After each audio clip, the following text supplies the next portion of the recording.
Welcome, ladies and gentlemen, to the Friday podcast number 75. Number 75. Feeling alive, feeling grateful, not feeling at all hateful. Man, I got a whole plate full of comida for my family and mi vida and the homies. What it do? Excuse me. I just, as you can tell from my hair, I just got electrocuted. And I currently have heartburn. So, but I'm alive. And there's no sign of intelligence any fucking where. You don't want to talk about Buzz? Nah, let's not. Let's not talk about Buzz Lightyear. Okay, well, let's talk. I do want to say one thing. All right. So, if there's going to be... All right, so there's the thing. Buzz Lightyear, right? They all look the same. Right? They're all the same toy or the same... They all look the same. I guess they're clones or some shit.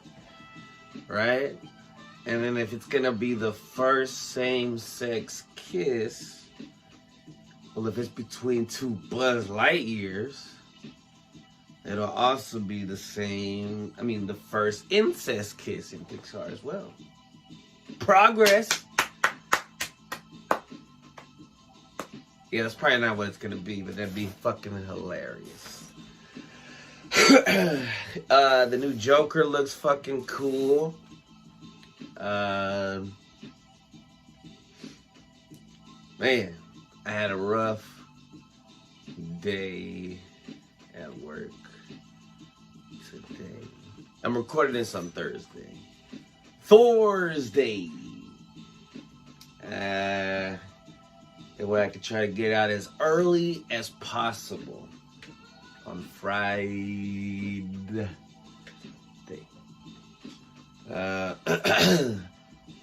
It was crazy. It's not much. I mean, I didn't want to talk about it. I can't even talk about it, but it's okay because everything happens for a reason. There's a season for the reason. Fuck those committing treason and all those with lesions. Please feed them. Man, I'm dreaming. Jet line streaming. From the crop, creaming. Cream of the crop, you know, I'm trying to, yeah. Can't wait to watch Moon Knight. Not sure when that's coming out. Can't wait to watch. That's the only thing coming up. I do want to watch Batman now. I'm pretty interested. Seeing that little extended clip, that little excerpt, because I haven't seen the Batman yet. But seeing that thing, the deleted scene with Robert Pattinson, Batman, and the Joker, and his Joker, yo, he did a pretty good fucking job. Now, I hope he doesn't fucking kill himself. Like, he gets all into the character and shit. I'm talking about Batman. R.I.P. Heath Ledger. Yeah, it's pretty dark. What else? Any other current news that I can think of at the top of my fucking crazy ass head? Nope.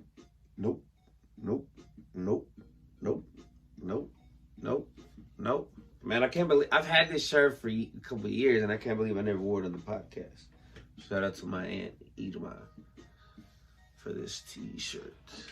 And it just, I was looking for shirts to wear today. A shirt. You know, I looked at my, let me show you this. So I went through, I was thinking about doing this one, but it was just so fucking wrinkly. And then I found this one. And it just matched my energy for today. Because the shirt says, let's see, that's what the shirt says. No sign of intelligence, life anywhere.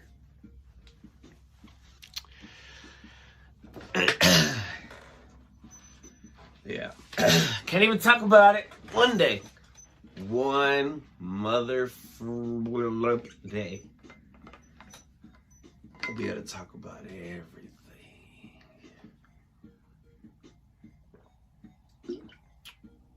But you know what? You just gotta take the funny out of it. You gotta find the funny. Find the funny. So where was the funny today? Look, and I hate that I do this. I dwell on the negative. Now that I've,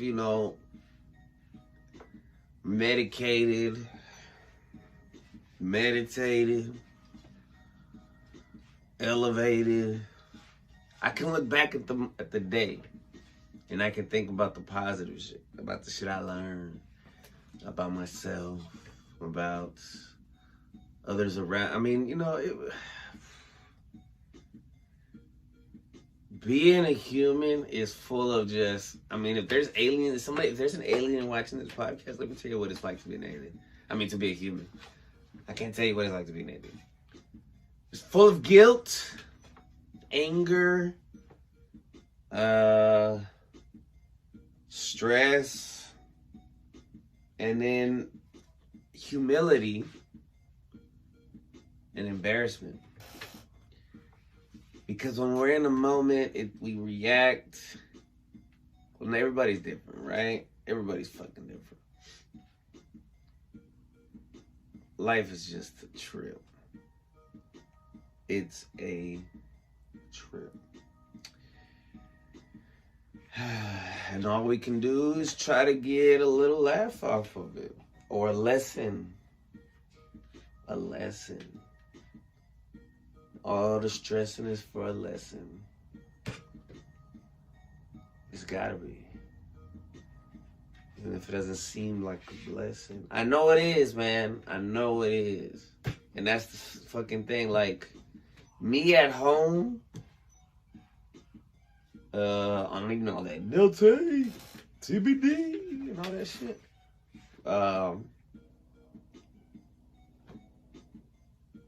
It's different than me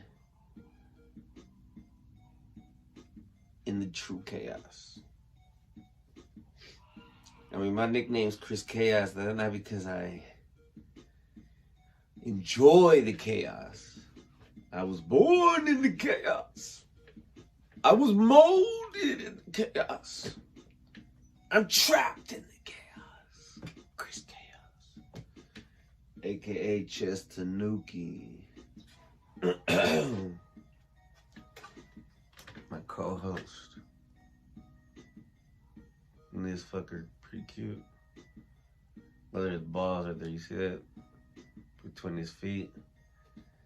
Because the Japanese legend of the Tanuki is he gets drunk and has huge balls and uses those of his ball sack to fly. And that's why I like the Tanuki. Because it's so absurd.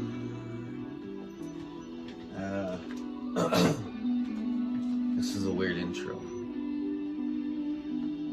A very weird intro. I'm going to take a quick break and we'll come back and do some questions and some segments. And I'm going to turn down the music.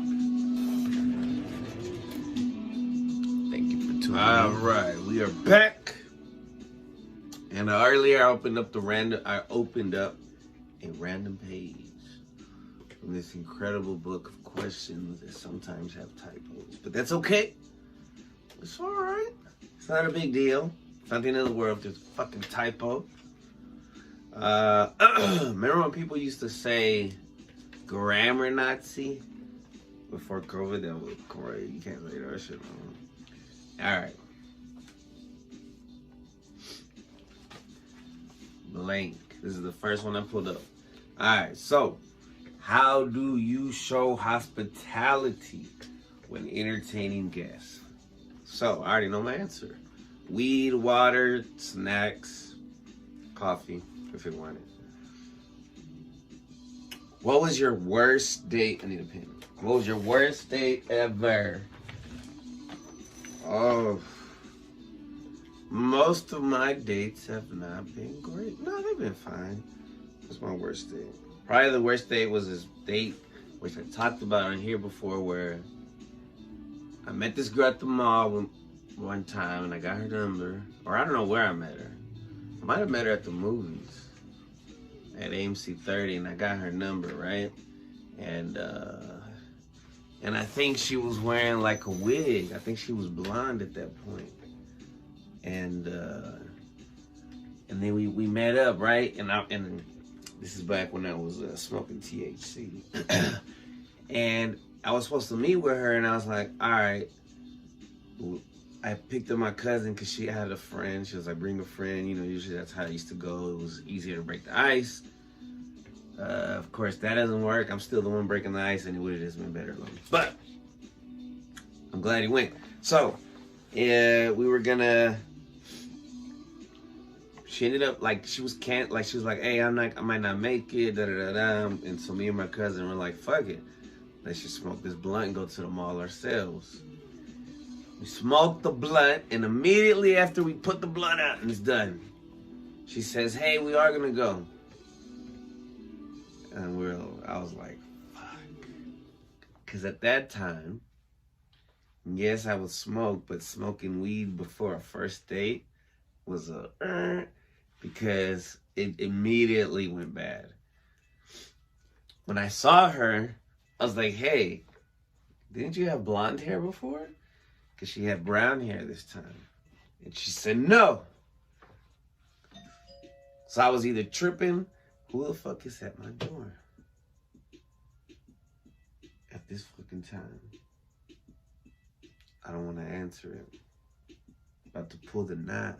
Feeling fine. In the rhyme. In the beat with the flow. Always ready for a show. Cause I'm a motherfucking pro. Alright, I'm glad I answered the door.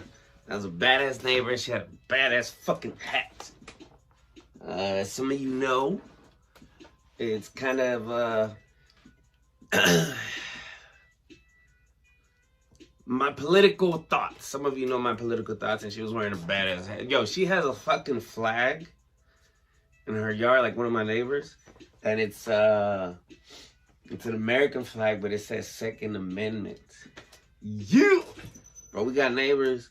I mean, I love where I'm at, man. I love where I'm at. So anyway, let me get back to it. It was a question. Worst date. All right, so continuing on that fucking worst date. She said, no, whatever. We went to go get food. We went to the food court. If you know Town East from Mesquite, you know what the food court is. And I haven't been there in years, but back then, you know, they had Sabotage, so we went to Sabotage. That's whenever Chick-fil-A was fucking new, and I didn't know shit about Chick-fil-A. And it was there, and, you know, people liked it. I was like, fuck that, I ain't got money for that shit. But I just didn't know. I didn't know, because even though I didn't have money, because I was eating Sabaros, I guess. I don't know. I got spaghetti. Like a dumbass. Never get spaghetti on the first date, especially if you're stoned. I'm slurping, I'm getting dirty. It's fucking embarrassing, bro. It's awkward. My cousin and her friend are not cooking at all. I'm trying to just...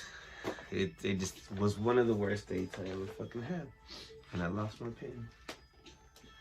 Lost my pen. Gotta get another one and start off over again. And this one has no ink. How many times can I blink? How many times can I think? When I've been up in the streets. Holding on that heat.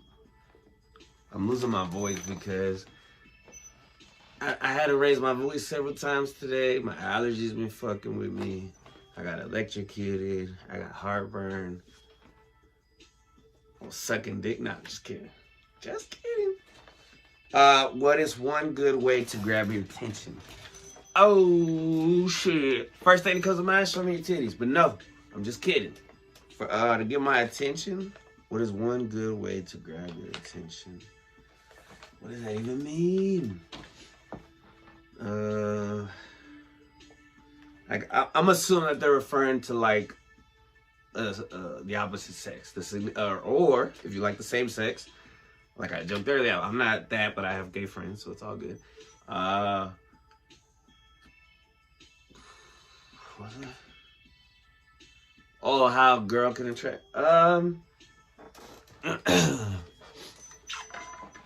It's not even attract. It's how someone can grab your attention. I don't know. I have attention deficit disorder, probably. I have no fucking idea. This question is weird. A lot of things will catch my attention. You know what? Okay, if they mean a girl talking about some real shit, being woke, but not woke, like weird woke. I'm talking about conscience, like some new shit.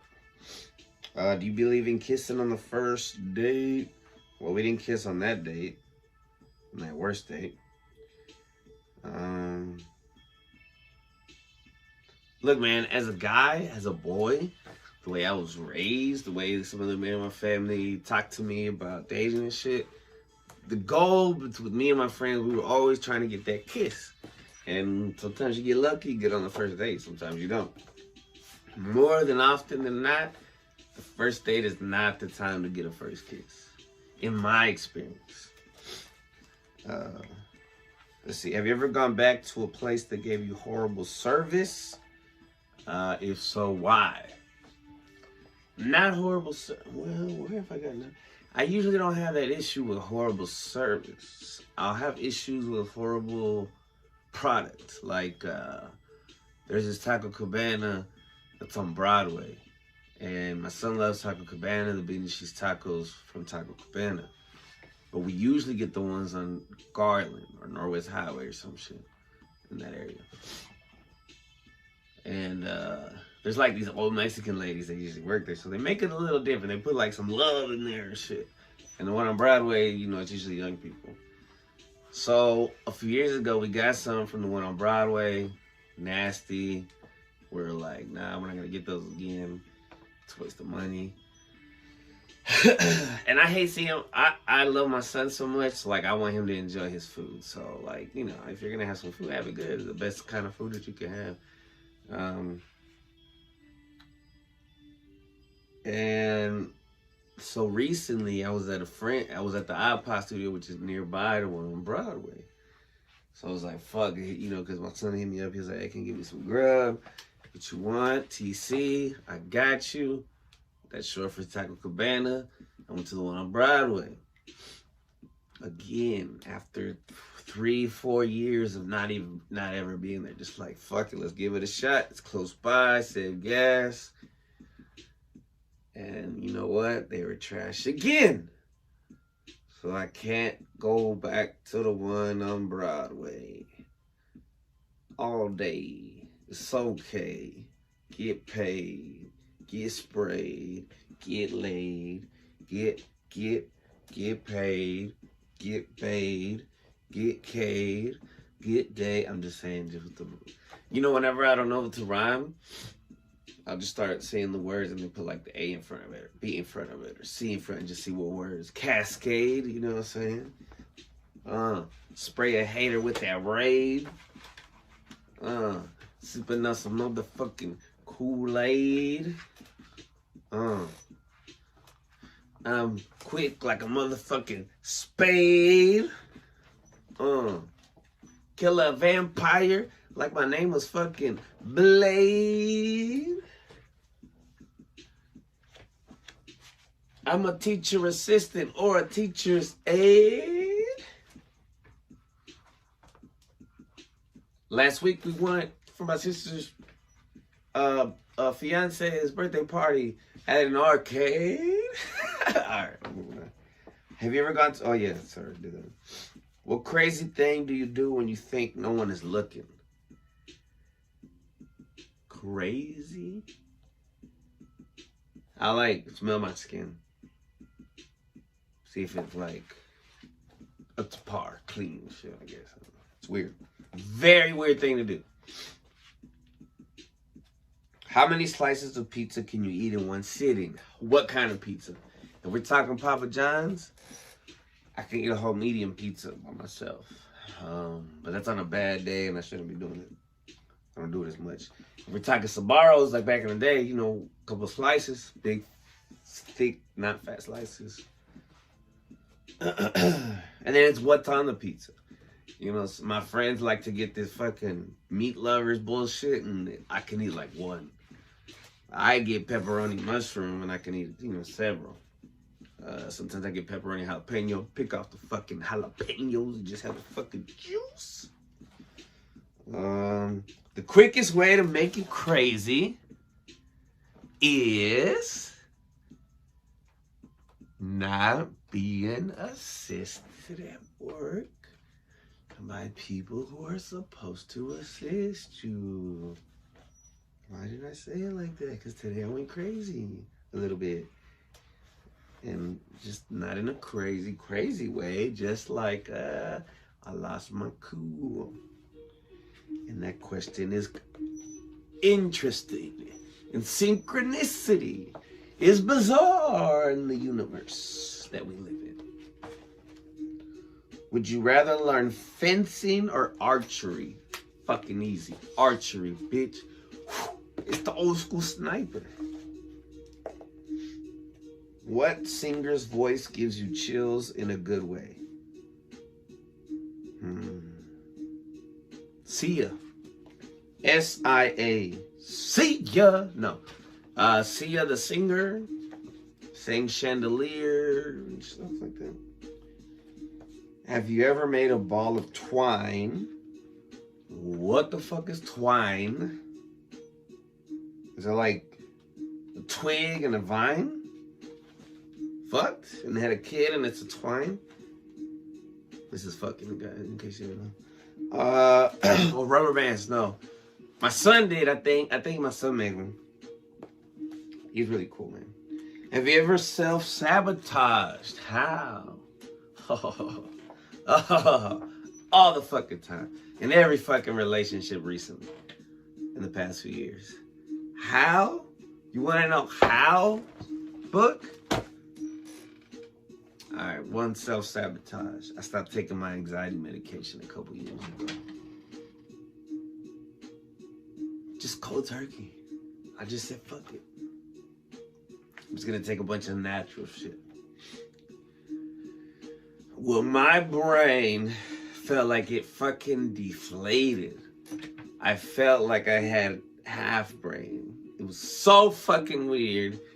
And I hated everything so much. It was horrible. And there was this relationship I was building up and possibly working into. Fuck that up. Which is fine. Everything happens for a reason. That person is married in a great relationship. That's beautiful. Happy for them. But that, I feel like, was a self-sabotage because that could have led to something amazing. In an alternate universe, me and that person had a relationship and we went good, or maybe we divorced, maybe we didn't, who knows. But it's okay. This is this universe. So anyway. There's probably a universe where I have a podcast called the Chris Chaos Podcast with Friday. No, that's stupid. No, the Chaos Podcast with Friday Chris or some shit like that. You know what I'm saying? There's probably different iterations or never mind. The partner. Have you ever? Oh yeah, I do. If you're going to become a doctor, what skill or trait would serve you well?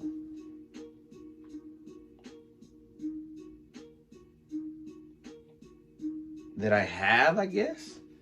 That's a weird question. So the gift of gab, making people feel calmer sometimes. Sometimes, not all the time. Not perfect. Do you eat fast food? Yes. If so, what's your favorite? Cane's? Chicken. is amazing. Favorite fast food joint. At what age in your life did you learn the most? Whoa.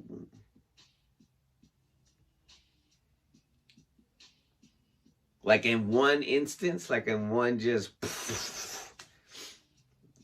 about 20, whenever I had to go to court and I went to Fathers for Equal Rights, shout out to Fathers for Equal fucking Rights, and I got assistance on getting like, you know, just custody rights and you know, shit like that. In that time, I learned so much about myself,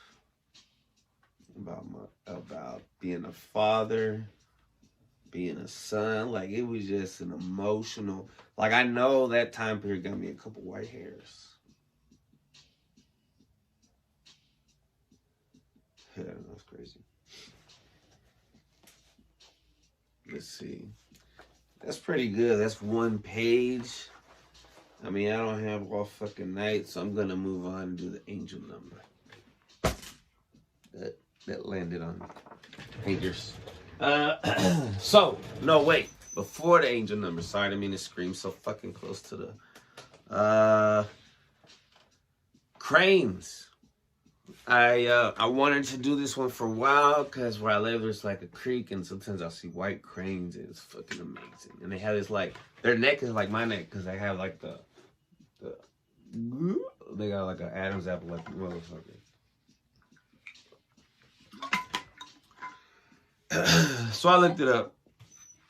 I haven't seen one in a while, but I wanted to know what it meant because I did look it up before. I just never did a clip. I never did it on the podcast. So, the crane. Whatismyspiritanimal.com says that the crane spirit animal reminds us of our inherent knowledge. You can pass those treasures on to others, facilitating their progress and empowering their dreams. Crane energy also provides ways of communicating information in a clear manner, i.e., the recipient actively hears what you say and integrates it. Spirit-animals.com says that cranes are symbols of longevity and good fortune. If the spirit animal regularly visits you, it could be a sign that you will live a long and prosperous life. Furthermore, crane meaning teaches about the protection of your loved ones and balance in life. Crane totem, spirit animal. The crane totem symbolizes good luck and fortune. Sonoma, SONOMABIRDING.com. SonomaBirding.com says that the crane spirit animal, it says if someone is guided by the spirit of the cranes, it is apparent in the way they speak, move, and work. Such people are a picture of grace and elegance. That's not me. And it sets them apart from everyone around them. Or maybe it is, I don't know. They are refined, sophisticated, self-assured, tasteful, and remarkably cultivated. That's not me because I don't know what cultivated means. MyDreamSymbolism.com says the crane is a long-legged bird of the family Gruidae with a long neck and a small head and a pointed beak. He is a master of flying. Light, seemingly weightless, he flies gracefully stretched and positioned in an elegant shape. When asleep, he stands stably on one leg on the ground. WorldBirds.com says crane Eastern symbolism in China. The crane. Now I know currently, you know, I don't even want to talk about politics right now, but this is ancient China. The crane was considered the spirit of Wang Kung Wang, one of the four masters of the Yuan dynasty. Chinese crane symbolism was also linked to music and dance. Crane dances were often held in the marketplaces in China. The crane was to believe, if you hear that popping, that's me popping my pinky toe on my right foot. And it's weird. The crane was believed to have perfect... All right, the secret of the tarot.com, one of our regular websites that we use, says, the crane fly is closely associated with the meaning of life.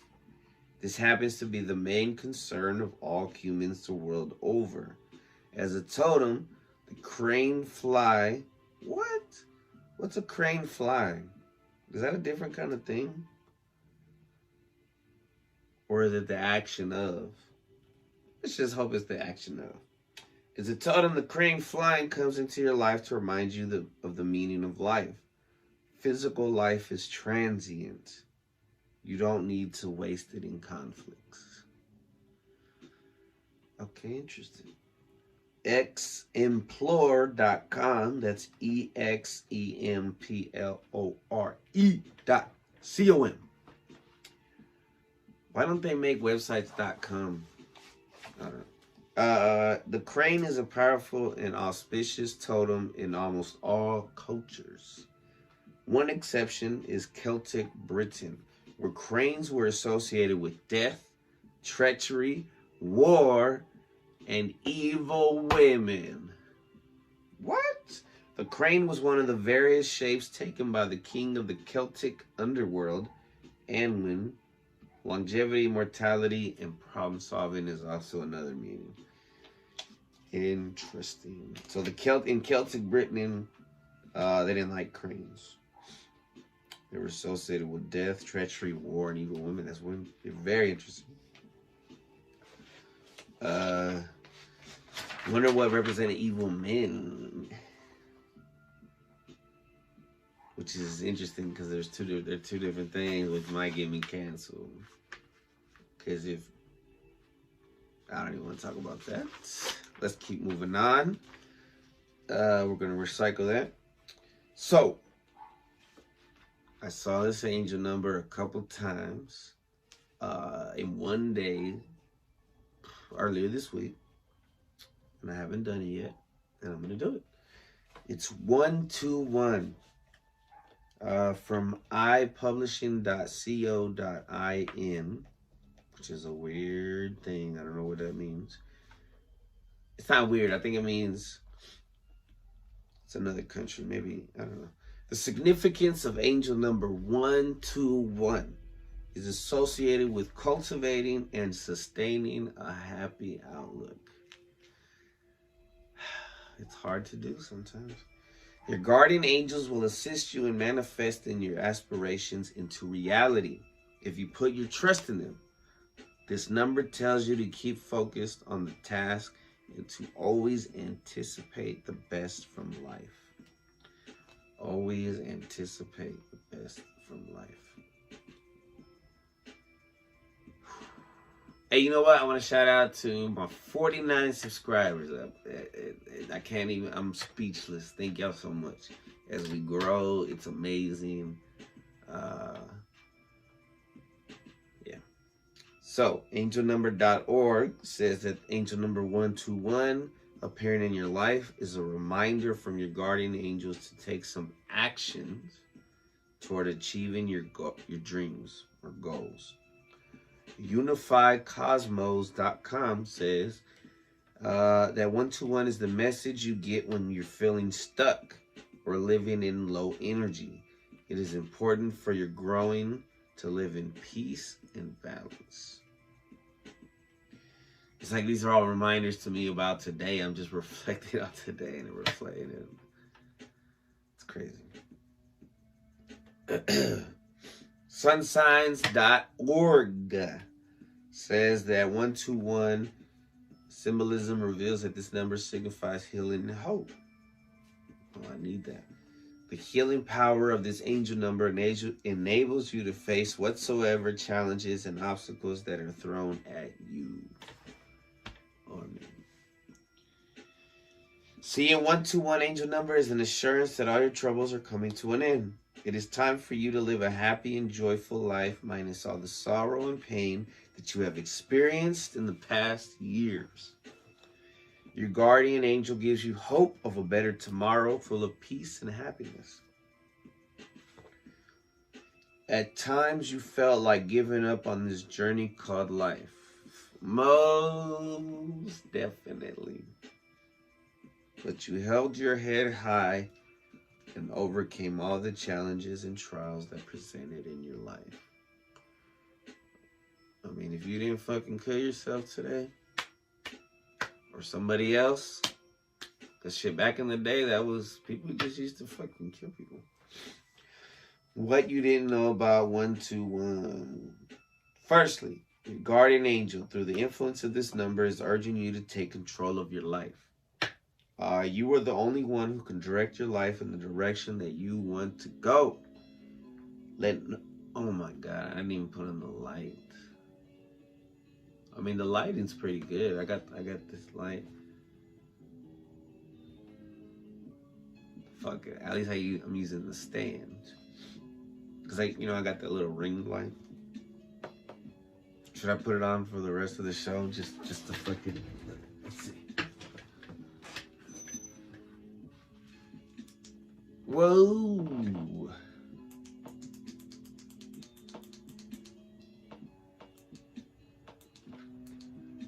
Alright. That's fine. Pardon me. Pardon the interruption.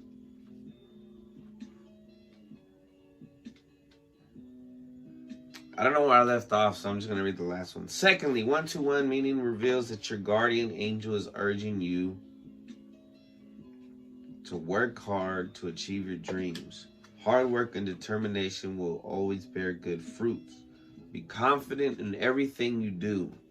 Ask for guidance where possible and allow people in your life so that they can help you out. No man is an island, as the saying goes. Therefore, you need to indulge other people who will help you out in achieving all your goals and objectives. Oh, that's tough for an introvert.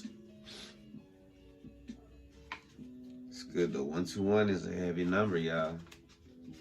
Heavy episode, heavy day. Alright. So, I hope Romo does not get mad at me. And I'm just going to do a little quick Badass Women of Herstory. But the reason I picked her was because I did this quiz. And it was like, what badass women of history are you? And I know I'm not a woman, but I could have been a woman in a past life or some shit. I don't know. So the one that came up for me was Joan of Arc.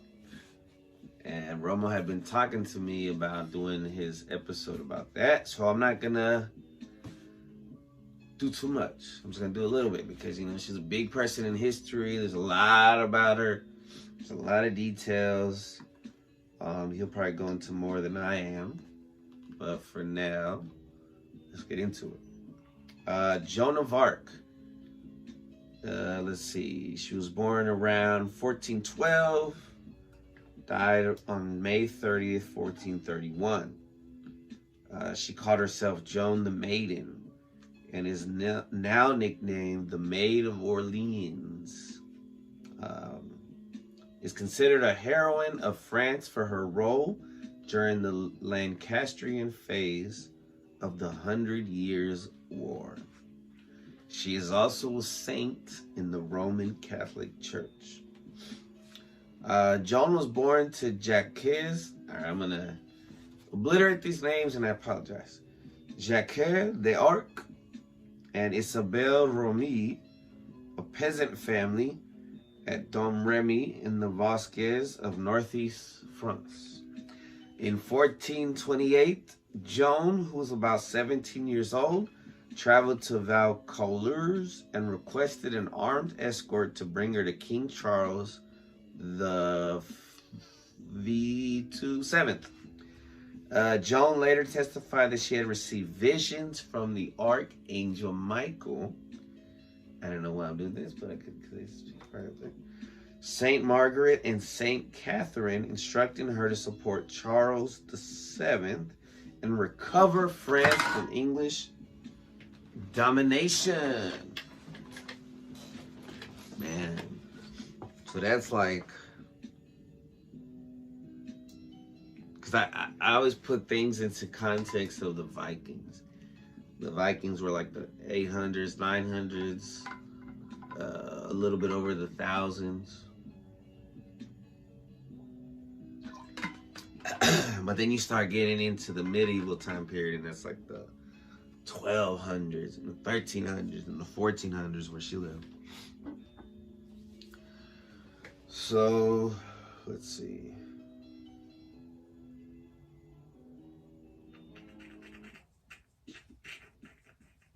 So her request to see the king was rejected twice, but eventually the garrison commander Robert de Baudricourt relented and gave her an escort to meet Charles at Chinon. After their interview, Charles sent Joan to the siege of Orleans as part of a relief army. She arrived at the city on the 29th of April, 1429, and quickly gained prominence for her role in lifting the siege 9 days after she arrived in Orleans. During the following June, Joan played a key role in the Loire campaign, which culminated in the decisive defeat of the English at the Battle of Patay. After the battle, the French army advanced on Reims and entered the city on the 16th of July.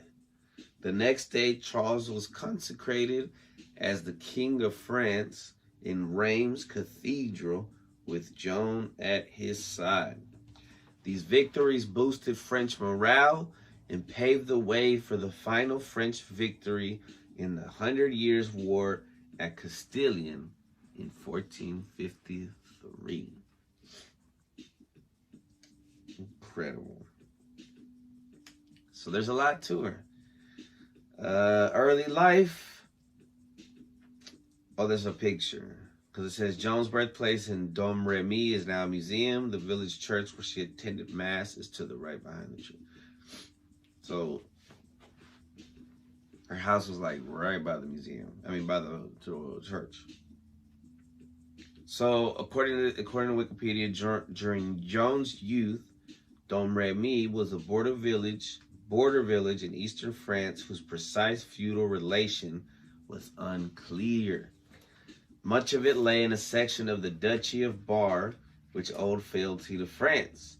Although the region was surrounded by pro-Burgundian lands, the loyalty of its people lay with the French crown. By 1419, the war had begun to affect the area. In 1425, the village cattle were stolen by an unaligned brigand named Henry d'Orly. In 1428, the region was raided by a Burgundian army under Antoine de Vergy, who set fire to the town and destroyed its crops. It was during this period that Joan had her first vision. Joan testified that when she was 13, around 1425, a figure she identified as Saint Michael, surrounded by angels, appeared to her in her father's garden. After the vision, she reported weeping because she wanted him to take her with them. Throughout her life, she continued to have visions of Saint Michael as well as Saint Catherine and Saint Margaret. In 1428, a young man from her village took her to court on the allegation that she had broken a promise of marriage, which was brought before the local bishop in the city of Toul. The bishop dismissed the suit after ruling in her favor. The English began their siege at Orleans in 1428. It was one of the few remaining cities still loyal to Charles VII and an important objective since it held a strategic position along the Loire River, which made it the last obstacle to an assault on the remainder of Charles VII's territory. The fate of Orleans was critical to the survival of the French kingdom. And by the end of the year, it was completely surrounded. At this time, Joan stated that her visions had told her that she must leave Domremy and go to France. That is, the core of the kingdom still controlled by Charles' faction, to help the Dauphin. Around May 1428, Joan asked a relative named Durand Laxart to take her to the nearby town of Vaucouleurs, where she petitioned the garrison commander, Robert de Baudricourt, for an armed escort to take her to the French royal court at Chinon. Baudricourt's sarcastic response did not deter her. She returned the following January, requested an audience, and was once more refused. In the meantime, she gained support from two of Baudricourt's soldiers, John de Metz and Bertrand de Poulengy. In February, around the time the French were defeated at the Battle of the Herrings, when they tried to intercept a convoy providing supplies to English troops for the siege of Orleans. Metz and Poulengy were able to obtain for Joan a third interview with Baudricourt. Their enthusiastic support for her, as well as her personal conversations with him, convinced Baudricourt to give her permission to travel for an audience with the Dauphin. Joan traveled to Chinon with a small escort of 6 soldiers.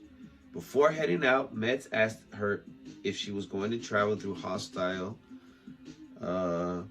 Burgundian territory in her dress, but she agreed to switch to a soldier's outfit, which her escort viewed as a necessary expedient.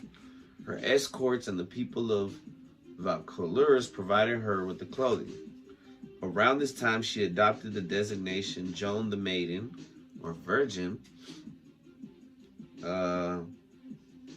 based on the vow of virginity which she had taken. After Charles' consecration, that's a big deal. After Charles's consecration, Joan and John II, Duke of Alencon's army besieged Paris. An assault on the city was launched on 8th of September. It failed, and Joan was wounded by an arrow. The French forces withdrew, and Charles disbanded the army. By October, Joan had recovered and participated in an attack on the territory of Perronet-Gressart, a mercenary who had been in the service of the English and Burgundian faction, a group of French nobles allied with the English. After some initial successes, the campaign ended in a failed attempt to take Gressart's stronghold at La Charité-sur-Loire. By December, Joan was back at the French court, where she learned that she and her family had been ennobled by Charles VII.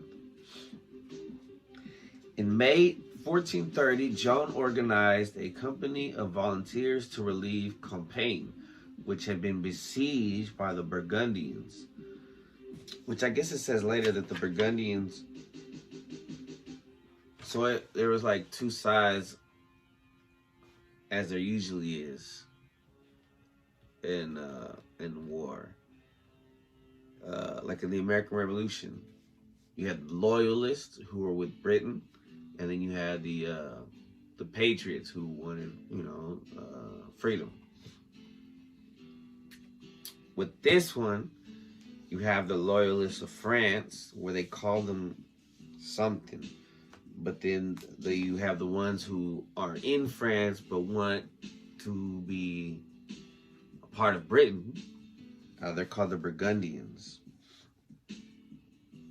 So she organized a company of volunteers, but she was captured by Burgundian troops on the 23rd of May and afterwards exchanged to the English. She was put on trial by the pro-English bishop Pierre Cachon on the charge of heresy. So basically,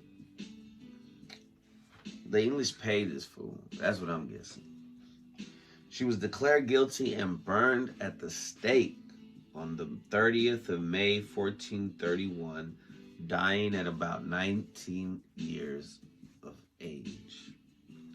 In 1456, which is like 20-something years later, An inquisitorial court authorized by Pope Calixtus III investigated the original trial, which was found to have been by deceit, fraud, and incorrect procedure. I still have heartburn. The verdict of Joan's original trial was nullified and the stain on Joan's name declared to be erased. Joan has been popularly revered as a martyr since her death. And after the French Revolution, she became a symbol of France. She was beatified in 1909, canonized in 1920, and declared a secondary patron saint of France in 1922. Joan of Arc had remained a popular figure in literature, painting, sculpture, and other cultural works since the time of her death. And many famous writers, playwrights, filmmakers, artists, and composers have created and continue to create cultural depictions of her. She was born during the 100-Year War. At the time of, so this is what, so the 100 Years' War was a conflict between the kingdoms of England and France that had begun in 1337. The cause of the war was an inheritance dispute over the French throne. Nearly all the fighting had taken place in France, and its economy was devastated. At the time of Joan's birth, France was divided. I mean, it could totally be possible that God didn't want Britain to take France, because then they would have been a little too powerful.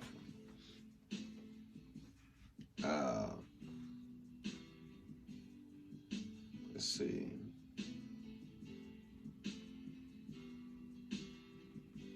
At the time of Joan's birth, France was divided. The French King Charles VI had suffered from bouts of mental illness and was often unable to rule. The king's brother Louis, Duke of Orleans, and the king's cousin John the Fearless, Duke of Burgundy, quarreled over the regions of France. Well, I mean, it should have been the brother, right? I mean, even though cousin John the Fearless thinks he should be, it's got to be the king's brother, I would assume. The conflict climaxed with the assassination of the Duke of Orleans, the brother, in 1407 on the orders of the Duke of Burgundy, his cousin. This assassination began a civil war. Damn. So even though France was fighting England, there became an internal war. Supporters of Charles of Orleans, who succeeded his father as Duke and placed in the custody of his father-in-law, Count of Armagnac, became known as Armagnacs. Supporters of the Duke of Burgundy became known as Burgundians. Just before Joan joined the conflict in 1429, the English had nearly achieved their goal of an Anglo-French dual monarchy. Henry V's brothers, John of Lancaster, 1st Duke of Bedford, and Humphrey, Duke of Gloucester, and continued the English conquest of France. Nearly all of northern France, Paris, and parts of the southern France were under Anglo-Burgundian control. The Burgundians also controlled Reims, which had served as the traditional site for the coronation of French kings. This was important, as Charles had not been yet anointed as king, and doing so at Reims would help legitimize his claim to the throne. During this time, there were two prophecies circulating around the French countryside. One promised that a maid from the borderlands of Lorraine would come forth to work miracles, and the other was that France had been lost by a woman, but would be restored by a virgin. I don't know how France would have been lost by a woman.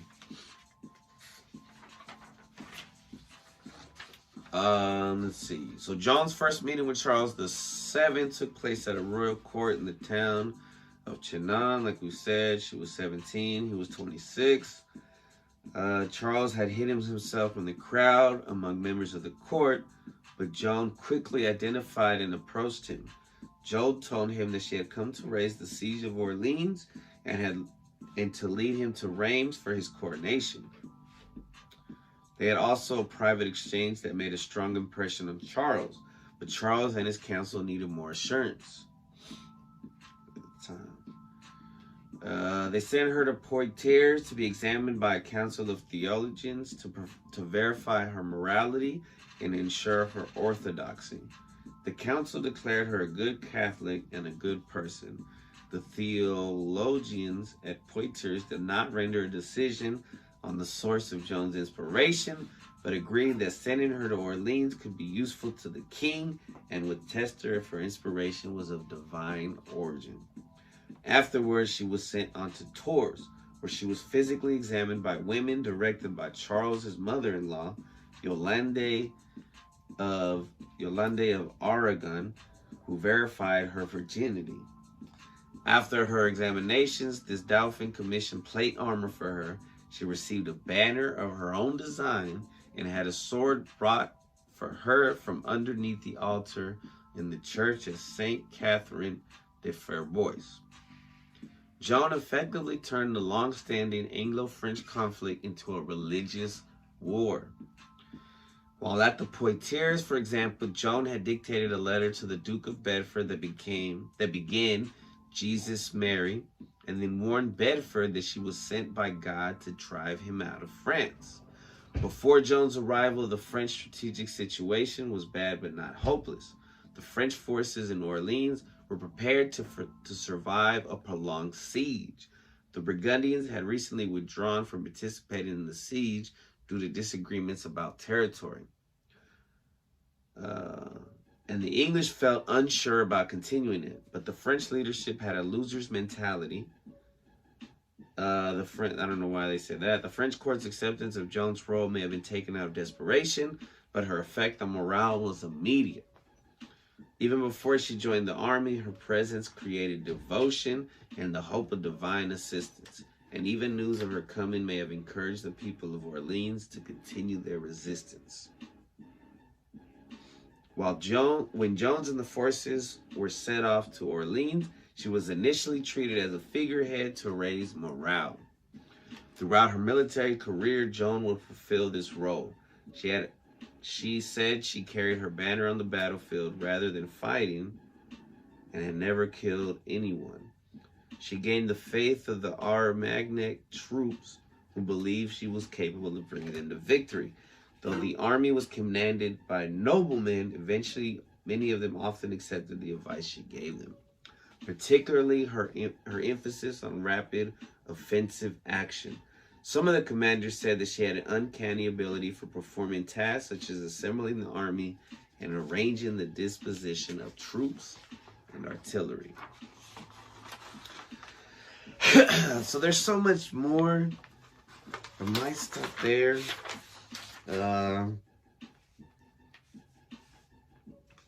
At Chinon, Joan had declared that she was sent by God, so she wasn't that humble about it, which is pretty interesting, but that's cool. The sudden victory at Orleans so they had a victory at Orleans, opened up a number of strategic possibilities, and many Armagnac leaders favored an invasion of Normandy,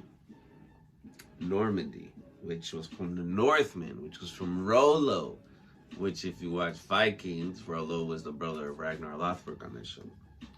But Joan advocated that the Armagnac forces should advance without delay towards Reims so that Dauphin could be crowned. Charles was persuaded and allowed her to accompany the army, which is under the commands of troops led by John II, Duke of Alençon. Alençon would collaboratively work with Joan, regularly heeding her advice. Before they could advance towards Reims, Joan and Alençon were first required to clear the way between Chinon and Orleans by capturing the bridge towns along the Loire, Jargeau, Mont-sur-Loire, and Beaugency. Interesting.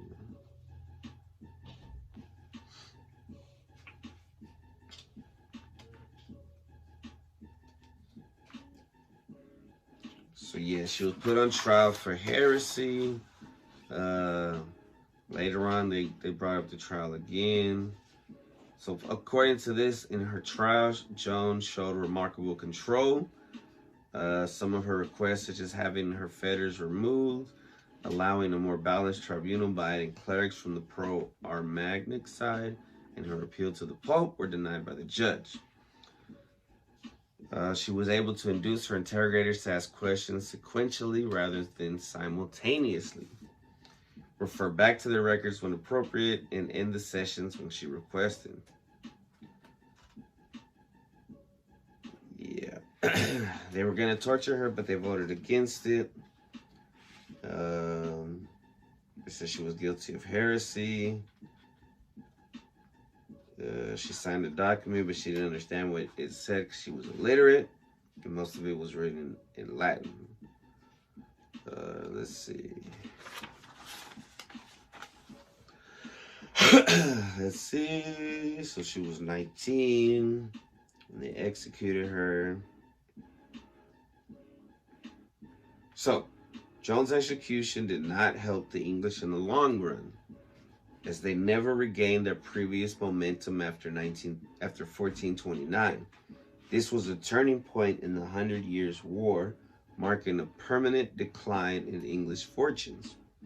Charles VII retained legitimacy as the King of France, despite a rival coronation held for the 10-year-old Henry VI of England at Notre Dame Cathedral in Paris on the 16th of December, 1431. In 1435, the Burgundians agreed to abandon their alliance with England by signing the Treaty of Arras, 1 week after the death of the English regent, the Duke of Bedford.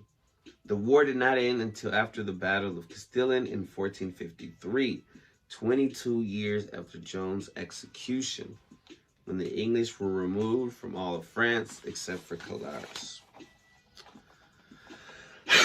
So Joan's execution had created a political liability for Charles, as it implied that his consecration as the King of France had been achieved through the actions of a heretic. So in 1450, they opened an inquest. They interviewed 7 witnesses of Joan's trial, and concluding that the judgment of Joan as a heretic was arbitrary. She had been a prisoner of war, treated as a political prisoner, and was put to death without basis. Bouilly's report could not officially overturn the verdict, but it opened the way for the later retrial. So in 1452, a cardinal opened up a new trial, and basically they ended up making her a saint. They put a cross where she died. They interviewed like 115 witnesses. I mean, they did their due diligence for this woman. Now, some haters will say it's fake. The standard accounts of Joan's life have been challenged by revisionist authors. Claims include that Joan of Arc was not actually burned at the stake, that she was secretly the half-sister of King Charles VII, and that it was a member of a pagan cult, and that most of her story was a myth. Yo, haters gonna hate. But the truth is, French were the underdogs. And because of Joan of Arc, they won. Badass woman on Herstory. Episode 75. Hopefully coming out on March 25. I love y'all, and I'll see y'all next time. Peace.